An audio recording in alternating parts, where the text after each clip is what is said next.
The negativity bias is critical for practicing medicine, especially emergency medicine. When we walk into an exam room and we see a patient sitting there, we are immediately looking at things from a negative perspective.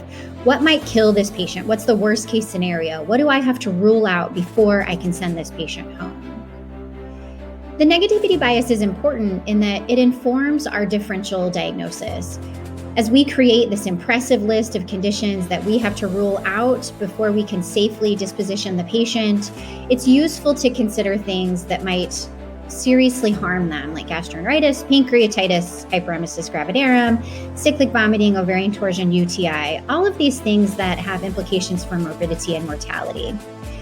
As such, it also informs our diagnostic evaluation by helping us determine what labs or imaging we need to do, what medications we need to give, and also if we've thought about the big and the bad and maybe we need to do something like a blood transfusion.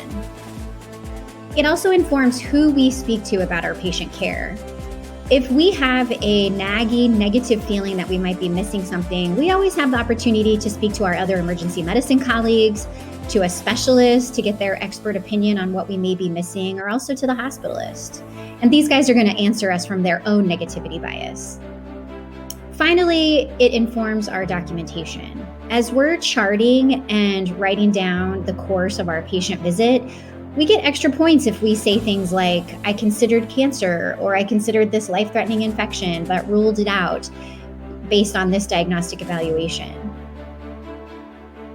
While this might be an incredibly helpful tool to help catch conditions that may be life-threatening for our patients, it's also worth considering how it might be counterproductive.